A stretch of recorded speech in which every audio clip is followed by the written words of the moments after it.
Hello everyone, my name is Prashant and I welcome to all maths mentor of Madhepura. चलिए आज की class को हम स्टार्ट करते हैं। एक बेहतरीन तरीके से स्टार्ट करेंगे आज की क्लास को। आज आपका लेक्चर 3 होने वाला है, जो कोऑर्डिनेट ज्योमेट्री का चैप्टर स्टार्ट हो गया है, जिसमें पार्ट 1, पार्ट 2 और पार्ट 3 आज की क्लास में होने वाला है, जिसमें हम क्वेश्चन नंबर 11 से देखेंगे। पार्ट 1 में हम 1 से 5 मोस्ट इम्पोर्टेंट क्वेश्चन कराए हैं, जिसमें आपको कॉन्सेप्ट के जितने थे डिफिनेशन टर्म वाले उस सबको बताए हैं, और जितने भी फार्मूला का यूज हो रहा है उसको बेस्ट एक्सप्लेनेशन के साथ बताए हैं, और क्वेश्चन के माध्यम से भी बताए हैं कि हम क्वेश्चन में किस तरह से फार्मूला का यूज करेंगे। ये सारी बात जो है पार्ट 1 और पार्ट 2 में हम क्लियर कर दिए हैं। आज की क्लास पार्ट 3 का है, जिसमें मिसलिनियस क्वेश्चन पढ़ेंगे और मोस्ट एक्सेप्टेड क्वेश्चन होगा, जो इस तरह के भी आपको क्वेश्चन जो है एग्जामिनेशन हॉल में देखने को मिलेगा। इसीलिए यदि आप मैथमेटिक्स में 100 अपॉन 100 यानी कि कंप्लीट मार्क गेन करना चाहते हैं, तो आपको कुछ मिसलिनियस क्वेश्चन भी करके जाना पड़ेगा, ताकि आप बोर्ड एग्जामिनेशन में मैथमेटिक्स में जो है 100 अपॉन 100 मार्क आपको जरूर आएगा। तो चलिए आज की क्लास को स्टार्ट करते हैं विदाउट टाइम वेस्ट किए। क्वेश्चन नंबर हो जाएगा आज की क्लास का 11 क्वेश्चन हो जाएगा, और बहुत ही इंपॉर्टेंट क्वेश्चन होने वाला है। क्वेश्चन 11 आपके स्क्रीन पर ये रहा। क्वेश्चन 11 है आपका, कह रहा यदि पॉइंट दिया हुआ है, यदि बिंदुए P दिया हुआ है 2,3, Q दिया हुआ है 4, K, और R दिया हुआ है R, और R दिया हुआ R का कोऑर्डिनेट 6, -3 संरेख हो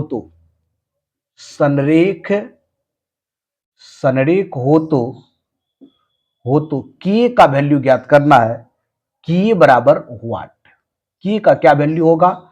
आपके पास 4 ऑप्शन भी है, 2 है, उसके बाद 4 है, और उसके बाद आपका 6 है, और ऑप्शन लास्ट है आपका 0।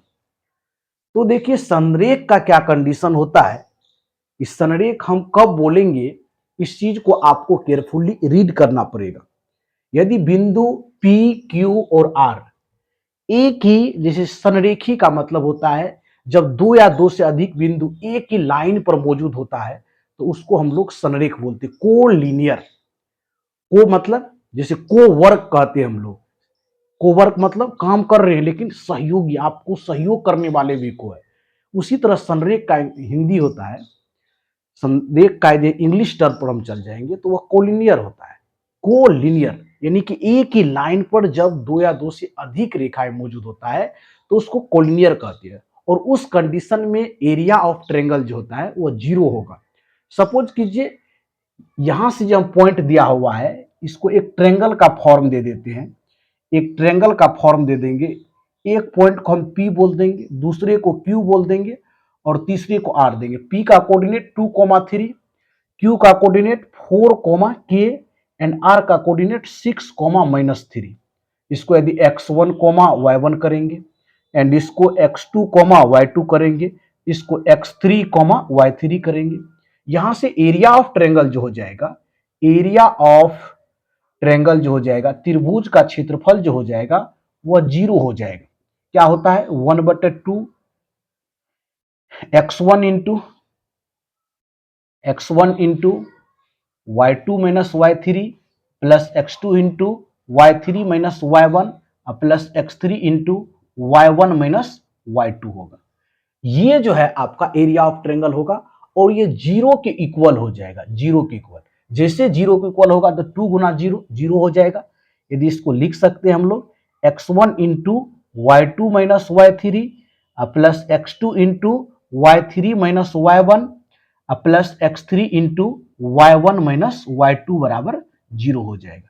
यानी y1 जो मल्टीप्लीकेशन कर रहे हैं वो क्रॉस मल्टीप्लीकेशन होकर 0 हो जाएगा। यानी याद रखिएगा संरेख की कंडीशन में एरिया ऑफ ट्रायंगल क्या हो जाएगा, वो 0 के बराबर हो जाता है।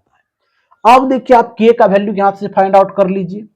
x1 का वैल्यू कितना है 2, एंड y2 का वैल्यू कितना है बाबू K के का वैल्यू यहाँ आपको फाइंड करना है, y3 का वैल्यू -3, तो माइनस माइनस प्लस, +3 हो जाएगा प्लस। उसके बाद देखिए x2 का वैल्यू 4 एंड y3 का वैल्यू कितना है -3, माइनस y1 का वैल्यू -3 ही, देख लीजिए y3 का वैल्यू -3 और y1 का वैल्यू 3 है, तो माइनस लगा हुआ है तो -3, प्लस x3 का वैल्यू कितना होगा, x3 6 है एंड y1 का वैल्यू 3 एंड y2 का वैल्यू k है, बराबर 0।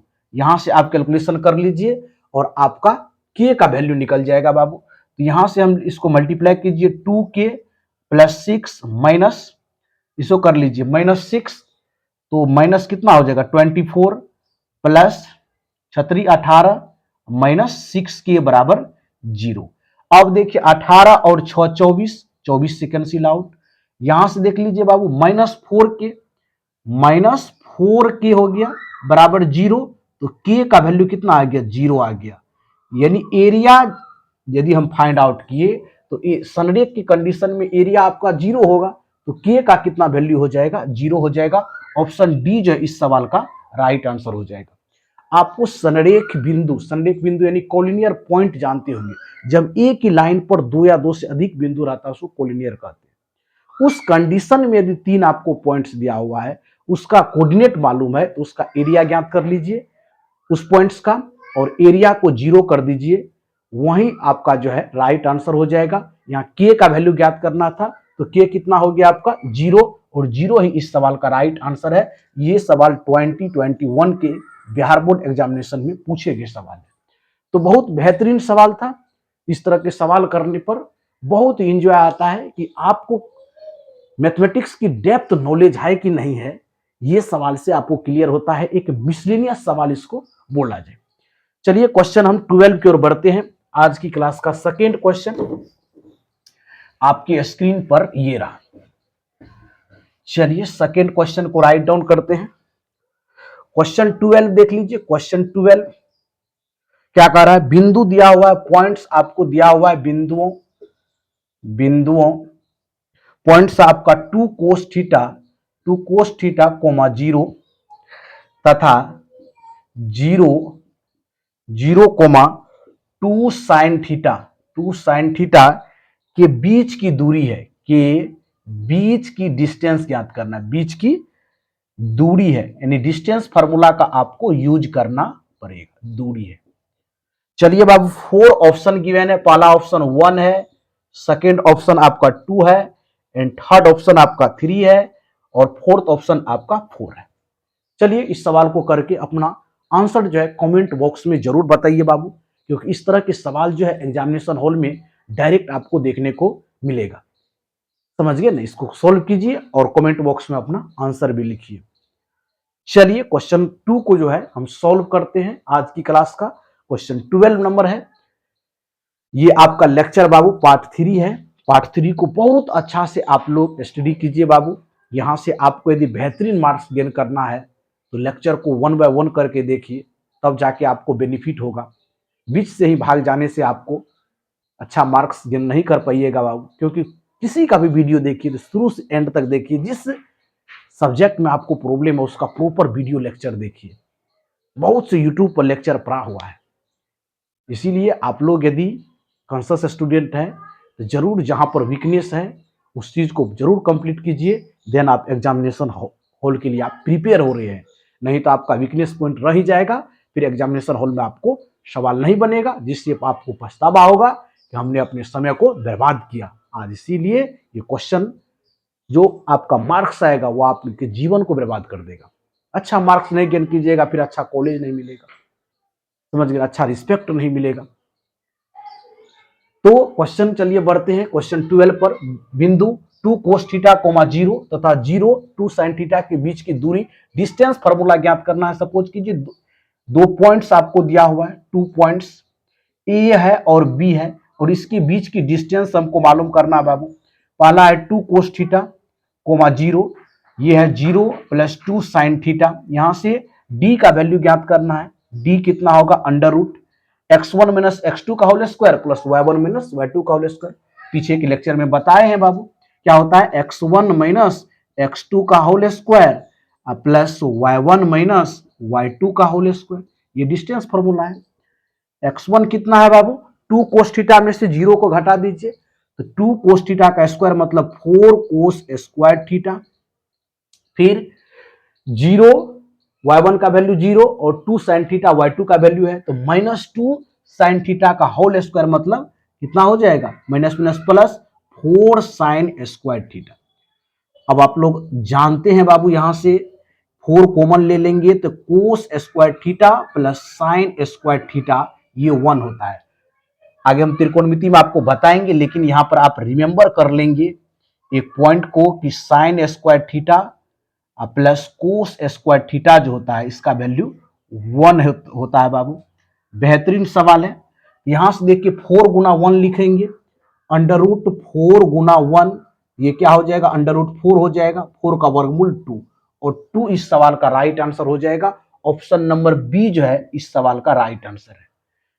तो देखिए कितना मजेदार क्वेश्चन पूछा गया डिस्टेंस फार्मूला से। जो ये क्वेश्चन आपको कितना इसमें पूछा गया है, 2024 के एग्जामिनेशन में आया हुआ क्वेश्चन है। बहुत अच्छा सवाल था। कीजिए, राइट डाउन कीजिए प्रॉपर रूप से। आप लोग ट्रायगोनोमेट्री पढ़े होंगे तो सवाल बन गया होगा। जो ट्रायगोनोमेट्री नहीं पढ़े हैं, नेक्स्ट लेक्चर जो होगा चैप्टर 8 आपका ट्रायगोनोमेट्री का ही होगा, उसमें बेहतरीन एक्सप्लेनेशन के साथ बताएंगे कि पॉइंट को बाबू। इसीलिए आप यदि न्यू है तो वीडियो को लाइक कर लीजिए और सब्सक्राइब कर लीजिए।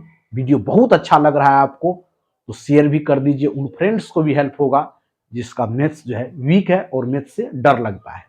चलिए नेक्स्ट क्वेश्चन की ओर मूव करते हैं। आज की क्लास का 13वां क्वेश्चन आपकी स्क्रीन पर ये रहा। चलिए क्वेश्चन 13 की ओर मूव करते हैं बाबू। 13 क्वेश्चन बहुत इंपॉर्टेंट है। क्वेश्चन 13 देखिए बहुत ही इंपॉर्टेंट क्वेश्चन है। कह रहा है यदि सर्कल के वृत्त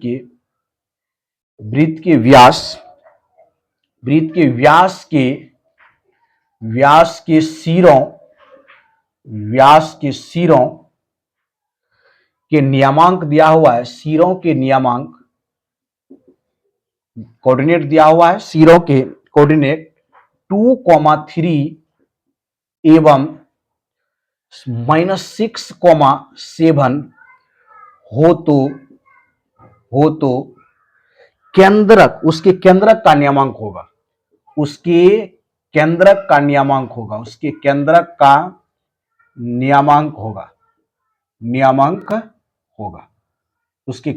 क्या नियमांक होगा, ये आपको फाइंड आउट करना है बाबू। चलिए केंद्रक का क्या नियमांक होगा। पहला ऑप्शन आपको गिवन है, पहला ऑप्शन है -2,5, सेकेंड आपका ऑप्शन है 2,-5, थर्ड आपका ऑप्शन है 2,5 एंड फोर्थ आपका ऑप्शन है 3,5। चलिए इस क्वेश्चन को आप लोग करिए, देन जो है आंसर को कमेंट बॉक्स में लिखने का प्रयास कीजिए। बहुत अच्छा क्वेश्चन है। क्वेश्चन 13 कह रहा है वृत्त के व्यास के सिरों का नियमांक। सबसे पहले तो एक सर्कल आप ड्रॉ कर लीजिए। एक हम सर्कल बना लेते हैं, एक सर्कल बना दिए। एक क्या कर लेते हैं, सर्कल को ड्रॉ कर लीजिए। आप लोग एक सर्कल को ड्रॉ कर लीजिए। एक सर्कल आपका बन गया, बहुत अच्छा सर्कल बना। इसमें सेंटर है सी और ये डायमीटर हो गया। जब इसको मिला दिए डायमीटर को, यहां से देखिए, यहां से यहां मिलाए हैं, ये आपका सपोज कीजिए सेंटर सी हो गया और पॉइंट दिया हुआ है डायमीटर का। एक पॉइंट आपका क्या हो गया, ए हो गया, और दूसरा पॉइंट आपका बी हो गया। एक पॉइंट का कोऑर्डिनेट 2,3 हो गया, दूसरा का हो गया -6,7। हमको x, y चाहिए। देखिए डायमीटर में क्या होता है, दोनों रेडियस, ये भी r ये भी r, ये दोनों बराबर है आपका। यहां पर मिड पॉइंट थ्योरम लगा देंगे बाबू, क्योंकि ये भी r ही है, डिस्टेंस b से c की, ये भी r और ये भी r, दोनों जो ये c जो है आपका मिड पॉइंट है, इसीलिए हम मिड पॉइंट थ्योरम लगाएंगे बाबू। यदि हमको x का वैल्यू चाहिए, x ज्ञात करना पड़ेगा, तो x1 प्लस x2 बटे क्या करना पड़ेगा, 2 करना पड़ेगा। इसको यदि x1, y1 लिखते हैं, इसको x2, क्या लिखना पड़ेगा, y2 लिखना पड़ेगा। बहुत अच्छा क्वेश्चन है। x1 का वैल्यू देख लीजिए कितना है 2 और -6/2 बराबर -4/2 बराबर कितना हो जाएगा -2 हो जाएगा। चलिए y का वैल्यू कितना आ जाएगा y1 प्लस y2 बटे कितना करना पड़ेगा 2, y1 का वैल्यू 3 प्लस 7 प्लस 2 बराबर कितना 10/2 बराबर 5। यानी सी कोऑर्डिनेट आपका निकल गया, सी कोऑर्डिनेट कितना निकल गया बाबू ये -2,5। यही सवाल का राइट आंसर हो जाएगा। तो ऑप्शन नंबर क्या हो जाएगा -2,5। ऑप्शन ए जो है इस सवाल का राइट आंसर हो गया।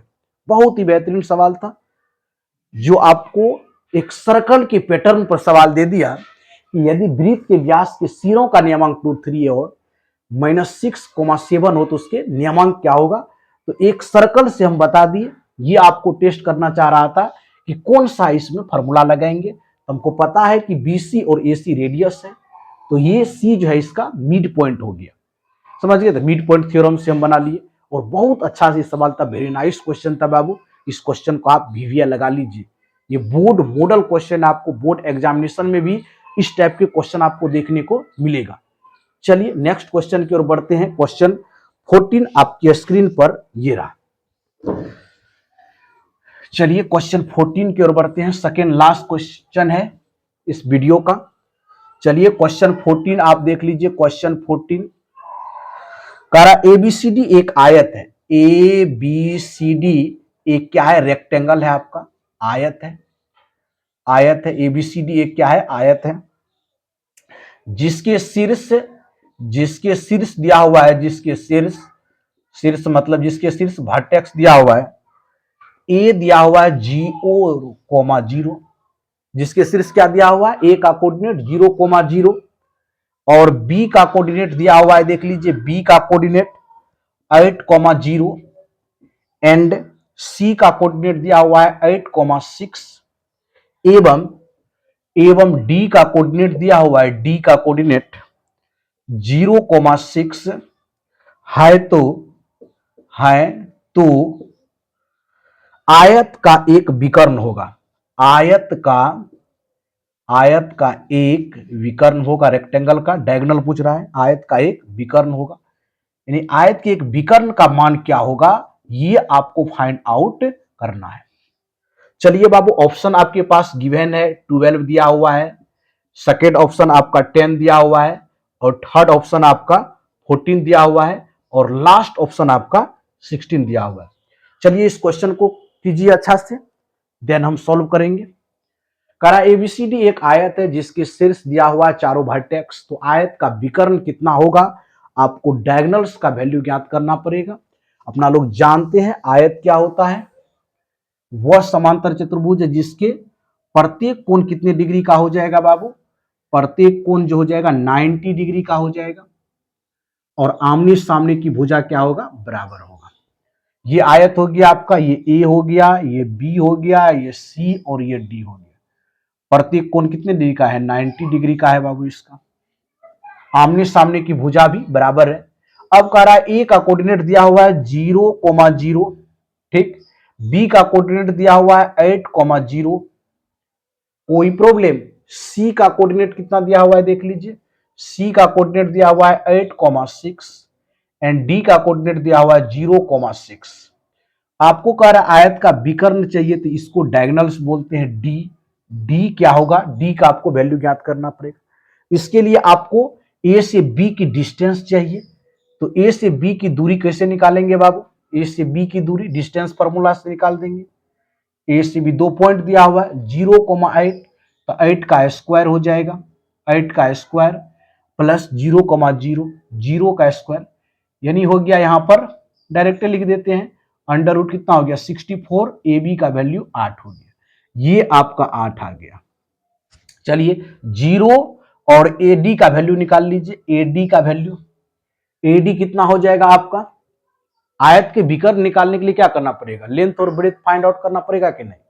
विकर्ण बराबर क्या होता है, आयत के विकर्ण बराबर formula under root L square plus B square. तो आपको एल और बी की क्या, यहां पर देखिए वर्टेक्स का आपको क्या दिया हुआ है, कोऑर्डिनेट ही दिया हुआ है ना, आपको डिस्टेंस चाहिए तब ना आप डिस्टेंस बोल सकते हैं विकर्ण। तो यहां से देखिए आप ए डी यदि निकाल रहे हैं, ये कितना हो जाएगा, 0 का स्क्वायर 0, 0 माइनस 6 का स्क्वायर 36 हो जाएगा, और 36 का वर्गमूल 6 हो गया। अब आपको डी चाहिए, डी के लिए क्या करना पड़ेगा, under root L square plus B square करना पड़ेगा। एल का वैल्यू ये हो गया बाबू, और ये आपका बी का हो गया। तो 8 का स्क्वायर प्लस 6 का स्क्वायर, यहां से कीजिए 64 प्लस 36, ये आपका 100 हो गया, और 100 का स्क्वायर रूट कितना होगा 10, और 10 ही इस सवाल का राइट आंसर होगा। ऑप्शन नंबर बी जो है इस सवाल का राइट आंसर होगा, यानी आयत का विकर्ण कितना हो जाएगा, 10 हो जाएगा। चलिए राइट डाउन कीजिए।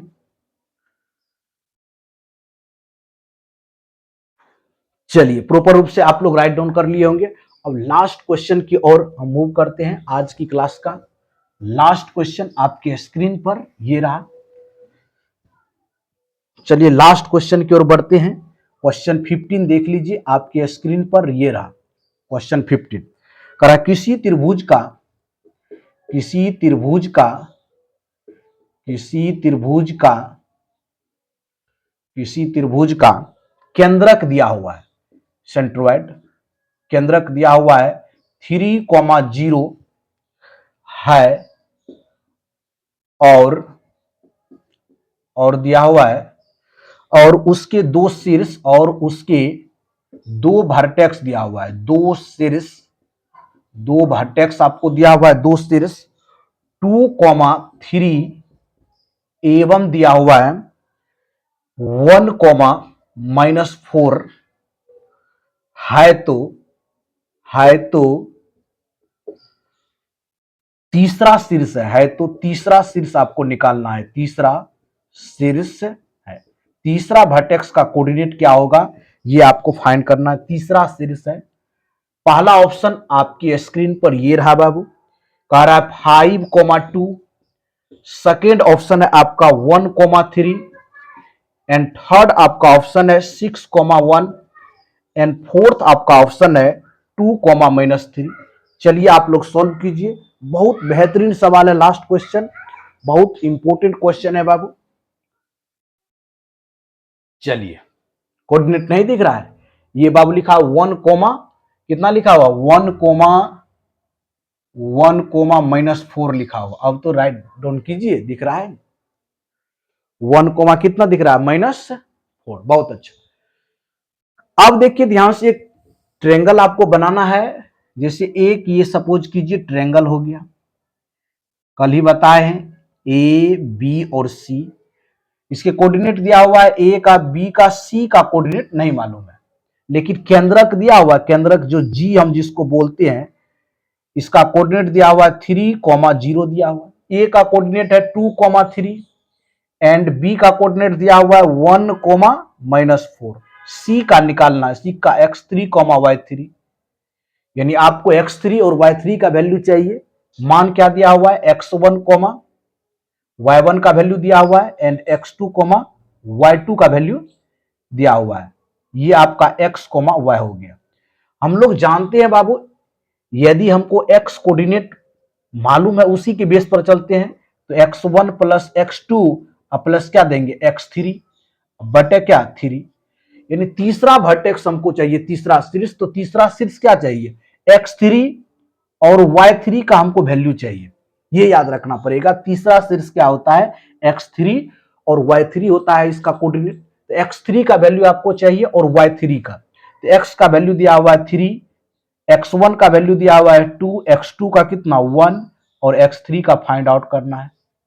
चलिए यहाँ क्रॉस मल्टीप्लीकेशन कर लीजिए, 3 × 9, 3 + x3, यहां से x3 का वैल्यू आ गया 9 - 3 6 आ गया। x3 का वैल्यू कितना आ गया 6 आ गया। 6 देखिए एक ही ऑप्शन में है, और सब ऑप्शन जो है आपका कैंसिल आउट हो जाएगा, ऑप्शन सी इसका राइट आंसर हो जाएगा। यदि आप एक भी कोऑर्डिनेट ज्ञात कर रहे हैं, यदि ऑप्शन पर एक नजर दौड़ाते हैं, तो आपको कम कैलकुलेशन करना पड़ेगा ऑब्जेक्टिव में। ऑब्जेक्टिव में आपको क्या करना पड़ता है, ऑप्शन को भी देखना पड़ेगा कि हम अधिक कैलकुलेशन से कैसे हम बचे। कभी कभी आपको ऑप्शन भी हिट करना पड़ेगा। यदि जो नहीं करना चाहते हैं तो y का भी वैल्यू निकाल लीजिए, y1 प्लस क्या देंगे y2 प्लस y3 बटे क्या करना पड़ेगा 3 बाबू। यहां से आपको y3 का भी कोऑर्डिनेट हम ज्ञात कर देते हैं, ये आपका 0 हो गया y का वैल्यू, देखिए 0 दिया हुआ है, 0 y1 का वैल्यू दिया हुआ है 3, y2 का वैल्यू -4 दिया हुआ है और y3 आपको निकालना है बाबू। क्रॉस मल्टीप्लीकेशन कर दीजिए, 0 हो गया, यहां से -1 प्लस y3, तो y3 का वैल्यू निकल गया 1।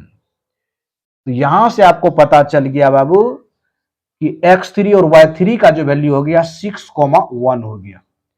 इस तरह से बहुत ही इंपॉर्टेंट सवाल था ये, आपको सेंट्रोइड पर बेस्ड ही सवाल था ये, कि जब आपको एक दो कोऑर्डिनेट दिया हुआ है दो वर्टेक्स का, तीसरा कैसे निकालेंगे, लेकिन यहां पर एक कंडीशन दिया हुआ था कि सेंट्रोइड का जो है, आपको क्या पता था बाबू, सेंट्रोइड का कोऑर्डिनेट मालूम था, तो बहुत इजी से इस सवाल को हम सॉल्व कर दिए।